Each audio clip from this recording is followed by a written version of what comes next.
वाराणसी के ज्ञानवापी परिसर में मौजूद व्यास जी तहखाने में पूजा का मामला सामने आया और मुस्लिम पक्ष की याचिका पर सुप्रीम कोर्ट में 1 अप्रैल को सुनवाई होनी है।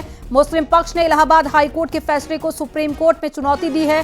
हाईकोर्ट ने व्यास तहखाने में पूजा कर रोक लगाने से इनकार किया था और अब 31 जनवरी को वाराणसी जिला अदालत के फैसले के बाद में शुरू पूजा अर्चना की गई थी। वो तस्वीरें भी हमने आपको दिखाई।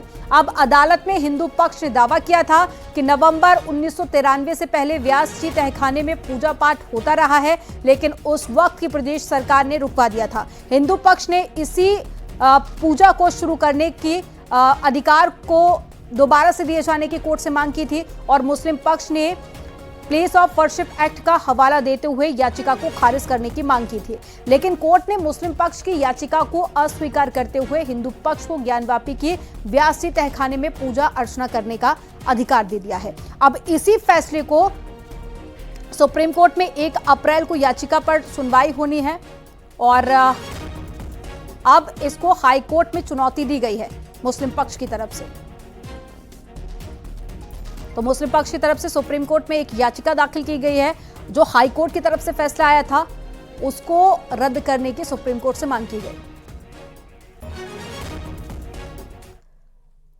बांदा जेल के जेलर और 2 डिप्टी जेलर को सस्पेंड कर दिया गया। Jailer Yogesh Kumar, deputy jailer Rajesh Kumar और साथ ही डिप्टी जेलर अरविंद कुमार को लापरवाही बरतने के आरोप में सस्पेंड किया गया। तीनों अफसरों के खिलाफ अनुशासन की कार्रवाई शुरू कर दी गई है। सूत्रों के मुताबिक मुख्तार अंसारी को लाने ले जाने के दौरान लापरवाही बरतने का आरोप लगा था और इसी के चलते ये एक्शन लिया गया।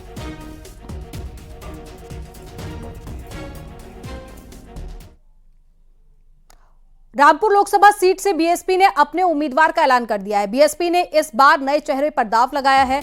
बीएसपी ने जीशान खान को रामपुर लोकसभा सीट से कैंडिडेट बनाया है। पठान बिरादरी से ताल्लुक रखने वाले जीशान खान बीएसपी से करीब 12 साल से जुड़े हुए हैं, लेकिन उन्होंने अब तक कोई भी चुनाव नहीं लड़ा है। पार्टी ने उन्हें सीधे लोकसभा चुनाव लड़ाने का फैसला लिया। जीशान पर बीएसपी का दांव लगाकर पठान वोटर्स को साधने की कोशिश की गई है। रामपुर लोकसभा क्षेत्र में करीब 1 लाख पठान मतदाता है, लेकिन देखना होगा कि बीएसपी को इसका कितना फायदा होता है।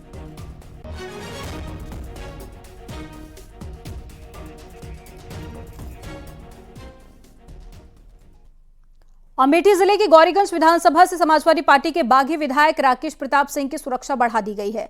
अभी हाल ही में संपन्न हुए राज्यसभा चुनाव में पार्टी से बगावत कर बीजेपी के पक्ष में वोट डाला था इन्होंने और केंद्र सरकार ने वाई श्रेणी की सुरक्षा दी है। राकेश प्रताप सिंह की सुरक्षा में अब यूपी पुलिस के जवानों के अलावा सीआरपीएफ के जवान भी तैनात रहेंगे। सुरक्षा वाई श्रेणी के फेंटल की बढ़ाई गई है और मैंने कोई पत्र नहीं लिखा था, लेकिन कहीं से आईबी और इंटेलिजेंस की रिपोर्ट गई होगी, जिसके लिए मेरी सुरक्षा को बढ़ाया गया है और पहले भी मेरे पास यक्ष श्रेणी सुरक्षा रही है। तो मैं माननीय गृह मंत्री श्री अमित शाह जी को और माननीय मुख्यमंत्री उत्तर प्रदेश को बहुत बधाई देता हूं कि उन्होंने मेरे जीवन भर का आकलन किया और सुरक्षा को बढ़ाने का काम किया।